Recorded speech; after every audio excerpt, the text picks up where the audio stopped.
Everyone, আসসালামু আলাইকুম। Welcome back to my channel Halimatuzzaman. এতক্ষণে আপনারা আমার থাম্বনেল আর ইন্ট্রো দেখে বুঝেই গেছেন আজ আমি আপনাদের সাথে কি ভিডিও শেয়ার করতে চলেছি। তাহলে কথা না বাড়িয়ে চলুন শুরু করা যাক আজকের ভিডিও। আর হ্যাঁ, পুরো ভিডিওটি দেখবেন, আশা করি আপনাদের অনেক ভালো লাগবে এবং আমার চ্যানেলটি সাবস্ক্রাইব করে পাশেই থাকবেন। এতক্ষণে হয়তো বুঝে গেছেন বিয়ের ভিডিও আমি শেয়ার করতে চলেছি। আজকে আমাদের বাড়িতে তত্ত্ব সাজানো হচ্ছে। আমার বর এবং ভাইয়া তত্ত্বগুলো সুন্দর করে র্যাপিং পেপার দিয়ে আটকাছে। এই তত্ত্বগুলো নিয়েই আমরা আগামীকাল কনের বাড়ি যাব। গায়ে হলুদ থেকে শুরু করে রিসেপশনের দিন পর্যন্ত বউ যা যা পড়বে সবকিছুই এই তত্ত্বের মাধ্যমে দিয়ে দেওয়া হচ্ছে। পরের দিন বিকেলবেলা আমরা সবাই মিলে একই কালারের শাড়ি, ফুলের গহনা সবকিছু পরে সাজুগুজু করে রেডি হয়ে গেছি। সবাই এক এক করে তত্ত্বের ডালাগুলো নিয়ে গাড়ির দিকে যাচ্ছিলাম। মাশাআল্লাহ, অনেক কিউট লাগতেছিল আমাদের সবাইকে। বউয়ের জন্য জুয়েলারি থেকে শুরু করে হলুদের শাড়ি, বিয়ের শাড়ি, মাছ, পান সুপারি, মিষ্টি সবকিছু তত্ত্বে দেওয়া হয়। এগুলো আমাদের রিচুয়ালের মধ্যে পড়ে। বউয়ের জন্য একটা বারবি ড্রেসও নেওয়া হয়েছিল, সেটাও দেওয়া হবে। এরপর আমরা সবাই মিলে গাড়িতে উঠে পড়লাম বউয়ের বাড়ি যাওয়ার উদ্দেশ্যে। বউয়ের বাড়ি খুব বেশি দূর ছিল না, মাত্র 10 মিনিটের ব্যবধান। সো কিছুক্ষণের মধ্যেই আমরা বউয়ের বাড়ি পৌঁছে গেলাম। আমরা সবাই আগের মতোই সিরিয়াল মেনটেন করে গেট দিয়ে বাড়িতে ঢুকছিলাম। ভিডিওম্যানরা ভিডিও করছিল, আমিও বরকে বলছিলাম যে ভিডিওগুলো নাও, কারণ এই বিষয়গুলো সত্যি অনেক বেশি ইন্টারেস্টিং। আর বিয়েতে তো মজাই মজা। আমি তো অনেক মজা করছিলাম আর আগে আগে যাচ্ছিলাম। আমার মতো সবাই অনেক আনন্দ করছিল। আমরা যখন গেট দিয়ে ঢুকছিলাম, কনের বাড়ির দুটো মেয়ে দাঁড়িয়ে আমাদের রজনীগন্ধা ফুলের একটি করে স্টিক দিয়ে বরণ করে নিচ্ছিল। বিষয়টা আমার কাছে বেশ ভালো লেগেছে। কনের বাড়ির সবাই একই কালারের শাড়ি পরেছিল, এটাও অনেক সুন্দর লাগছিল। তারপর আমরা সবাই বাসার মধ্যে গেলাম। আমাদের একটা রুমে সবাইকে বসতে দিয়েছিল। মেয়ের বাড়ির লোকের সাথে পরিচিত হচ্ছিলাম। এরপরে আমাদের নাস্তা দেওয়া হলো। নাস্তাতে ছিল মিষ্টি, পায়েস, বিস্কিট, চানাচুর, কেক আরো ফ্রুটস। নাস্তা শেষ করে আমরা স্টেজ সাজিয়েছিল সেখানে গেলাম। এরপরই দেখলাম মেয়ের বাড়ির সবাই এক এক করে ক্ষীরের প্লেট নিয়ে আসছিল। অনেক সুন্দর করে প্লেটগুলি ডেকোরেশন করেছিল, দেখতে সত্যি অনেক জোশ ছিল। কনের বাড়ির মানুষজন অনেক মজা মাস্তি করছিল, আর করবে নাই বা কেন।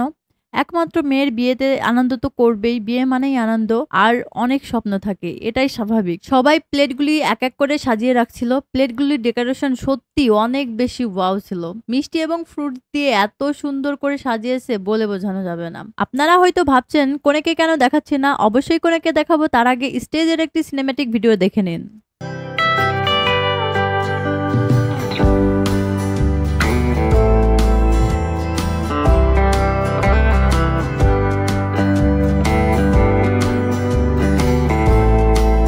এরপরই আমাদের নতুন বইয়ের এন্ট্রি হলো। ভাবিকে অনেক সুন্দর লাগছিল, মাশাআল্লাহ, চোখ ফেরানো যাচ্ছিল না। তো ভাবির এন্ট্রি এর সময় একটু নাচছিল, আমরা সবাই তো দেখছিলাম, সাথে এনজয়ও করছিলাম। এখানে ভাবি সাব কি বাড়াতে এই গানটিতে ডান্স করছিল। দুঃখিত, গানটি তো এখানে দিতে পারবো না, কপিরাইট আসবে। তবে আমাদের নতুন ভাবি কিন্তু খুব ভালোই ডান্স পারে, ডান্স দেখে বোঝা যাচ্ছিল। নিজের বিয়েতে তার অনেক ইচ্ছা, আবদার, শখ আছে, সেগুলো তো সে পূরণ করবেই, এটা খুবই নর্মাল ব্যাপার। আর ভাবির ভাইরা শুধু মাথায় ওড়না ধরেছিল, নাচছিল না। ওদেরও আমরা নাচতে বলছিলাম, পরে ওরাও একটু নেচে দিয়েছিল।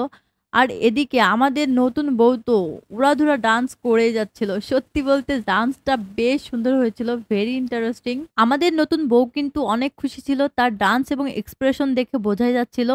পছন্দ অনুযায়ী বিয়ে হলে সবারই হয়তো এমনই আনন্দ হয়। এভাবেই প্রতিটা ভালোবাসা পূর্ণতা পাক, এটাই কামনা করি। যাই হোক, ডান্স শেষ করে ভাবি গিয়ে স্টেজে বসলো ক্ষীর খাওয়ার জন্য। ভাবির বাবা প্রথমে তাকে ক্ষীর খাওয়ালো, এটাও একটা রিচুয়ালস। ফার্স্টে ক্ষীর নাকি বাবা মাকেই খাওয়াতে হয়। এরপরে আমরা যারা গিয়েছিলাম তারা ক্ষীর খাওয়ানো স্টার্ট করলাম। প্রথমেই আমার বরের বংশের বড় ভাবি নতুন বউকে ক্ষীর খাওয়ালো। তারপরেই নতুন বউয়ের একমাত্র ননদ তাকে ক্ষীর খাওয়ালো এবং একটু ইয়ার্কিও করছিল সাথে সাথে। এরপরেই আমাদের ছোট্ট বোন নতুন ভাবিকে ক্ষীর খাওয়ালো এবং ভাবির জন্য সে একটি গিফট বক্স এনেছিল, সেটা ভাবিকে দিল। এরপরেই আমাদের বাড়ির সবচেয়ে ছোট্ট বউ তার যাকে ক্ষীর খাওয়ালো। আর নতুন ভাবি কিন্তু আমারও যাই হবে।